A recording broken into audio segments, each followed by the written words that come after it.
Déjà 40 ans que l'IFREMER mène ses missions de recherche, d'exploration et d'innovation. Le Centre du Pacifique regroupe 70 salariés sur deux sites, l'un à Nouméa, l'autre ici en Polynésie, avec un changement à sa tête depuis mars. Isabelle Forge-Allégré, vous avez récemment été nommée. Bonsoir. Bonsoir. Alors, rapidement, pouvez-vous nous dire un mot sur vous? Comment votre parcours vous a mené jusqu'ici? Volontiers, merci beaucoup de cette invitation, Athéna. Mon parcours, en fait, il a été essentiellement en support à la recherche et à l'innovation dans des universités, mais aussi dans des organismes de recherche. J'ai été directrice générale des services de l'Université de Polynésie française. Ça a été une grande chance pour moi, de 2020 à 2024. Et dans ce contexte-là, j'ai découvert, bien sûr, la Polynésie, les Polynésiens, mais aussi l'IFREMER. Et cette chance de pouvoir rejoindre l'IFREMER aujourd'hui, elle me parle beaucoup parce qu'à l'université, on voit les étudiants, on sait pourquoi on travaille. À l'IFREMER, on sait qu'on travaille pour les Polynésiens aussi, pour les nourrir, pour restaurer leurs lagons et pour leur permettre de vivre avec l'océan. Si l'océan est en bonne santé, la population sera aussi en bonne santé. Donc c'est ce qui m'a amené à rejoindre l'IFREMER il y a 2 semaines maintenant. Donc, ce sont des programmes qui ont de plus vastes portées, Bien sûr. j'ai envie de dire. Le Centre IFREMER, c'est donc deux sites, on le disait un peu plus tôt. Mm.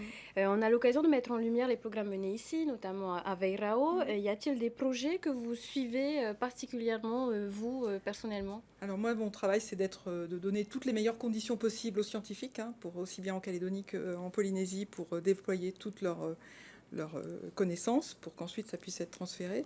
Ce que je suis particulièrement, c'est ce qu'expliquait Guillaume dans le reportage, c'est-à-dire l'aquaculture qui se diversifie, parce qu'il faut nourrir les populations, en tenant compte du lagon qu'il faut aussi restaurer, et donc trouver une aquaculture qui soit respectueuse de l'environnement, mais qui aille même au-delà, c'est-à-dire qui aide à le régénérer. Donc ça, c'est vraiment les projets que je vais suivre. Et mon rôle, c'est aussi de travailler avec tous les acteurs du territoire, ici comme en Calédonie, pour amplifier encore nos capacités à développer ces connaissances. Et puis vous devez également prendre en compte l'un des grands défis de notre époque, le réchauffement climatique, l'adaptation au réchauffement climatique et à tout ce qui en découle.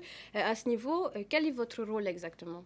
Alors le rôle de l'IFREMER, c'est effectivement de travailler sur ces questions liées au changement climatique et à tous les phénomènes extrêmes qu'on voit aujourd'hui. On appelle notamment dans nos lagons les canicules marines.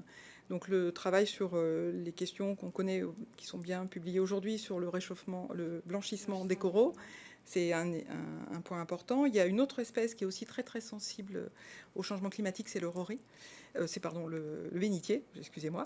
Et donc on peut aussi, en suivant ces deux espèces et le phénomène donc de blanchissement, le phénomène d'appauvrissement du récif qui est extrêmement dangereux pour nos côtes, puisque au-delà de ces espèces qui sont menacées, il y a également des macroalgues qui se développent, et ces macroalgues, elles peuvent étouffer le récif. Donc nos travaux, ils sont toujours dans cette diversification de l'aquaculture, de aussi restaurer, de préserver ce récif qui est si important pour nos côtes et pour préserver les populations qui vivent sur les côtes de la montée des eaux. Et autre grand défi, la pollution des lagons, des océans. Par exemple, en Polynésie, on sait que l'activité perlicole a fait du mal à la qualité des perles. La pollution, en général, selon vous, est-ce que c'est un sujet que l'on priorise assez? Alors c'est un sujet qu'à l'IFREMER, on prend vraiment à bras le corps et qu'on intègre dans tous nos travaux et tout le transfert qu'on peut faire vers les filières économiques. Aujourd'hui, on est vraiment dans cette ligne terre-mer qui est vraiment très importante aussi. Il y a bien sûr l'activité qui peut aussi générer de la pollution au sein des lagons, mais il y a aussi toute la pollution qui arrive de la terre, sur laquelle on travaille, donc sur développer des nouvelles espèces qui vont aider à limiter cette pollution, qui vont se nourrir des choses qui polluent nos lagons. Des C'est un peu ce espèces qu'on essaye résistantes? des espèces résilientes, mais qui aussi vont permettre d'absorber ce qui par moment représente des flux de pollution dans les lagons et qui vont, donc quand il y a des fortes pluies par exemple, et donc d'utiliser ça pour pouvoir restaurer nos lagons et limiter la pollution avec des espèces qui vont faire le travail. Donc on est vraiment dans un système qu'on essaye d'être voilà, très lié entre on développe, ça en même temps ça nourrit le lagon, ça le restaure et ça le préserve pour l'avenir. Et puis, il y a des espèces qu'on connaît et celles qu'on ne connaît pas. L'exploration et surtout l'exploitation des ressources minières marines est au cœur des débats. À ce propos, quel est votre champ d'intervention, votre champ d'action? Alors l'IFREMER, c'est une priorité d'explorer les grands fonds dans le côté exploration.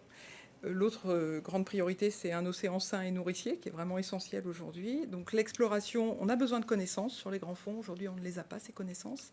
Donc il est important d'aller explorer. C'est un sujet que l'IFREMER porte avec la Polynésie, pour aussi faire de la Polynésie un phare dans le Pacifique sur ces sujets-là qui concernent tous nos voisins du Pacifique également.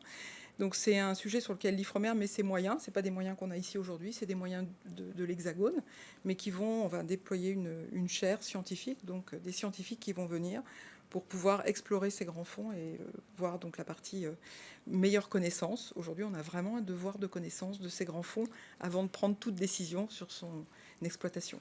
On ne sait absolument pas ce que ça pourrait donner, ce serait très hasardeux. L'exploration avant toute chose, en tout cas. L'exploration. Merci Isabelle Forge-Allegri d'avoir accepté Merci notre invitation. beaucoup, Athéna. Merci pour cette invitation.